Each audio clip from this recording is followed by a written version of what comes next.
Okay, this next one's a little bit of a mouthful. I don't like the question the way it's written. I've tried it about 4 times on myself. We're talking about digital transformation. Ah, big buzzword. You thought you were going to get through a conference without talking about digital transformation, right? We know that the maybe some of the older organizations have culturally been a little bit like, oh, we don't want to change stuff. It's too big and hairy. It's worked the way it is.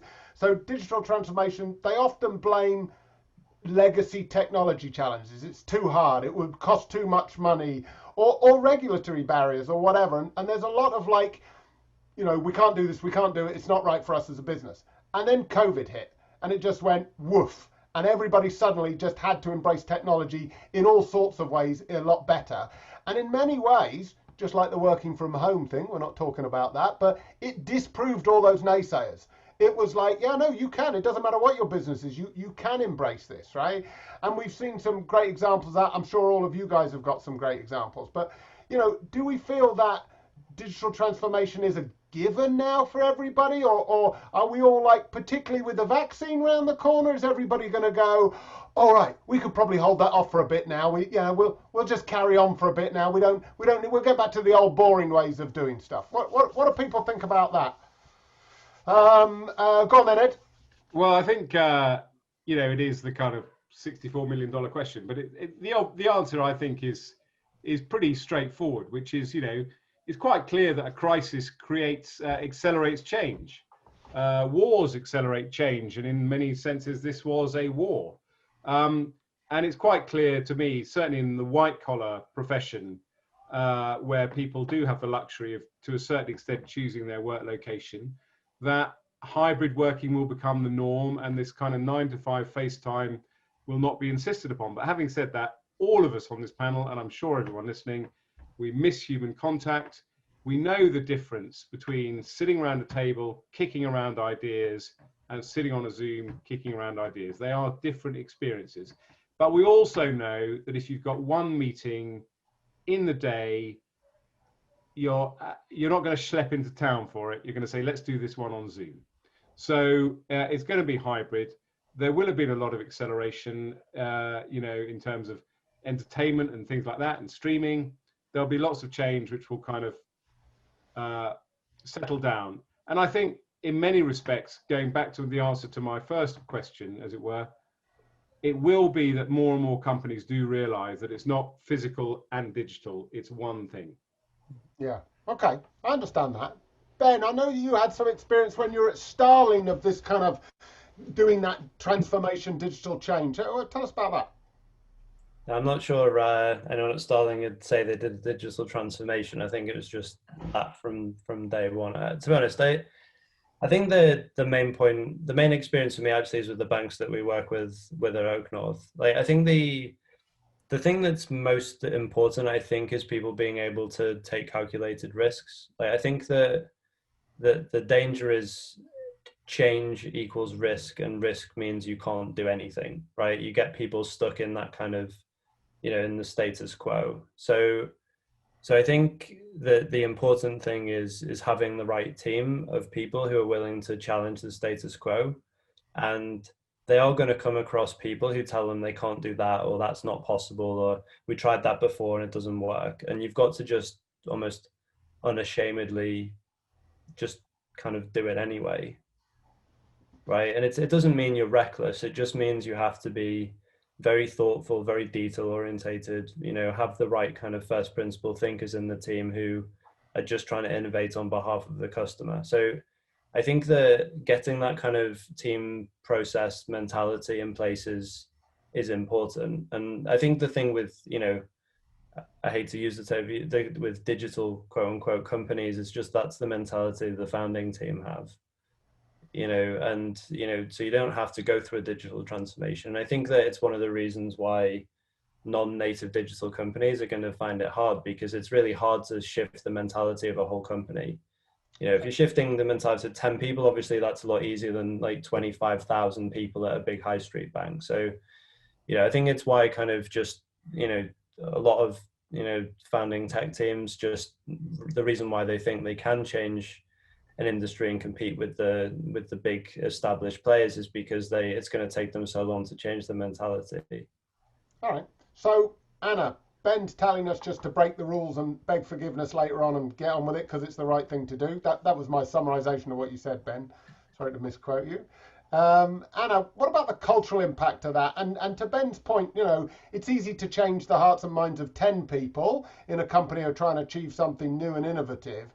What about a company of 1,000 people? You know, how do you go about and how do you get that innate cultural change spread throughout the whole organization? Because that's what we're hearing is needed for success, right?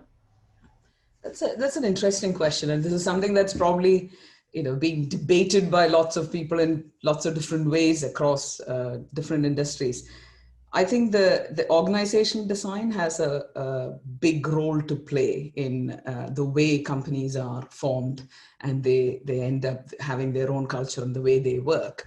And a lot of the big organizations that want to do digital transformation and sort of become as good as digital native companies, to use Ben's term, they try to do this at sort of like at skin level. You know, let's just try and put some cosmetic changes and this will work. No, it doesn't work. You have to start with org design. So culture is a direct result of how you set people up. And, you know, if you have departments and the departments work in silos and they don't necessarily have common objectives, you are going to find it so much more difficult to collaborate and get things projects that require multiple points of view off the ground. So it doesn't matter whether you have a $10 million budget that year for digital transformation. If you could spend a tenth of that in actually actively breaking down org design or changing org design and breaking down silos and getting people to work together on mundane things that they work day to day, that will probably set up the atmosphere, the kind of willingness to start working on riskier projects that require jumping off into the unknown a lot more in the organization. So part of the time, and this is where I'm probably very critical of the top brass, so to speak, the leaders of any business. If the organizational design is wrong, if the context and the purpose and the way people are aligned is wrong, it starts with the management team, with the executive team, board, whatever you call it, right? So it's not something that you can't have. So there is this corporate innovation theory of, you know, pirates in the Navy, and all you need is 2 or 3 good people and they will make all the changes. Yes, they will try very hard, then they will give up. They'll go out and found a startup and probably will do what they were trying to do and change the industry outside the company. So there has to be a much more material change, and that's where the culture will start changing. And I think that's really true, because a lot of these companies who don't have that appetite for change and aren't maybe taking it from seriously from the top, you know, they are going to be threatened by those people who just, you know, went, right, well, we're going to leave and we're going to embrace it and we're going to do it ourselves. And I think that's something that those companies really need to listen to from the technology industry, is that, you know, you might not be here. Just look at the last 5 years. Look at some of the businesses who have not survived because new entrants in the market have come along. And yeah, Ben, I guess that the big banks are going to be around for a while, I guess, right? They've got deep pockets. They're going to be there. But you're biting at their heels, right? Sort of thing. And you know, a lot of them have started either buying some of the smaller fintechs or partnering with them a little bit better.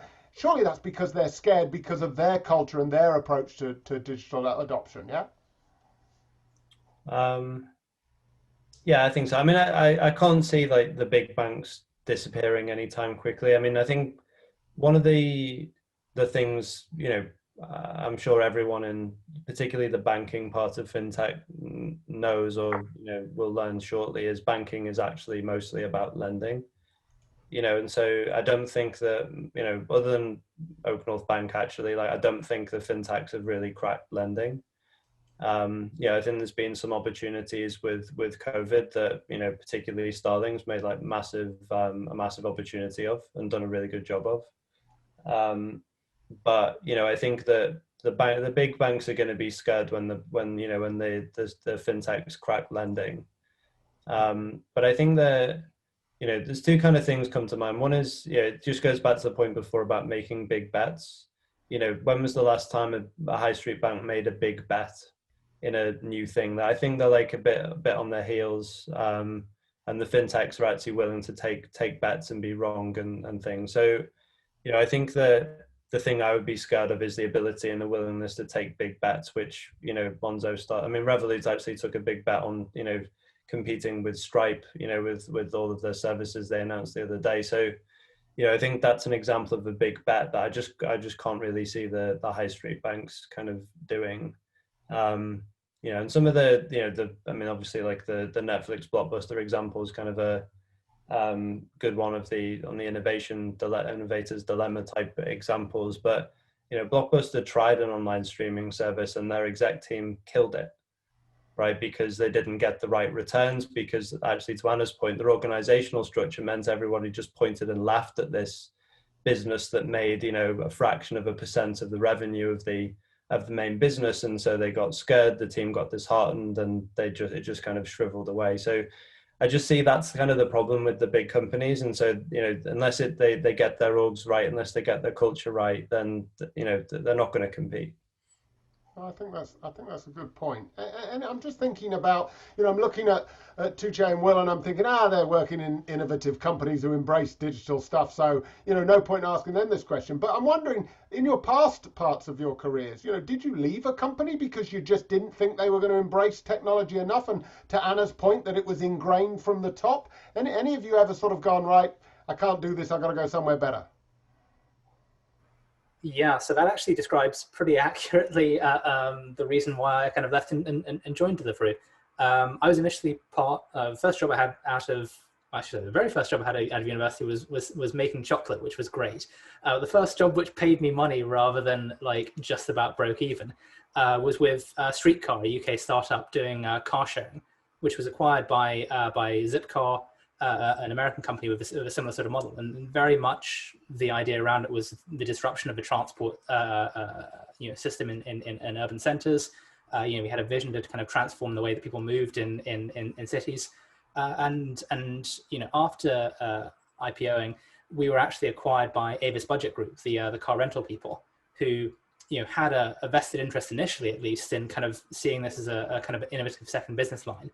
But over time, thought a lot about kind of the success of their core business as they would, because it was the thing that was generating profit, and increasingly considered, well, how do we use these innovative tech tools in order to tweak and maybe make the rental car business like a little bit better, a little bit more effective, a little bit more like slightly hybridized.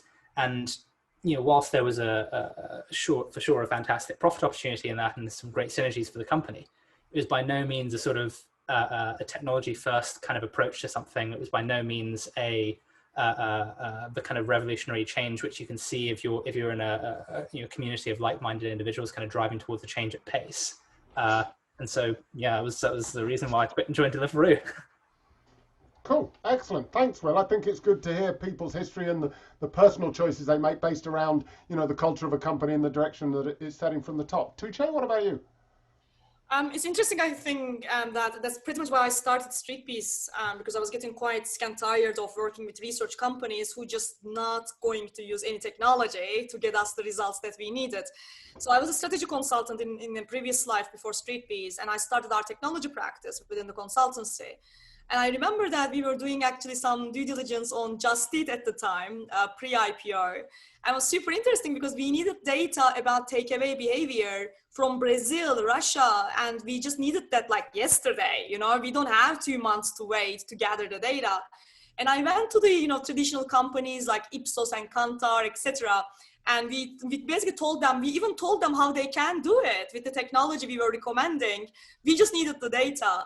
And basically it was cannibalizing their consulting revenues and people-based revenues. And they were just incredibly resistant to it, to the extent that I felt I'm just gonna have to leave and start a data exchange platform, which does that, because none of the traditional 6 billion, 7 billion businesses are willing to do it. It's quite interesting. I think it comes back to, David, what you were saying about culture. Yeah, and I think it's not, you can do it within a big company. I remember when I was at Sky, you know, we came up with the concept of Now TV, which of course everybody knows and loves now. But, you know, I think I was employee number 1 for Now TV, and we got there, and basically the board of Sky was sort of interested in it, but were worried that it was going to erode their core business in satellite television, right? and now TV is the golden child of Sky, right? And it took real boldness from the board. A lot of work, I have to say, to your point, Anna, of going in and convincing people and stuff like that. But it took boldness, which is I guess what you're saying, Ben. Make those big bets, and chase them through. So you can change that culture even within a large company if you've got the right kind of attitudes going.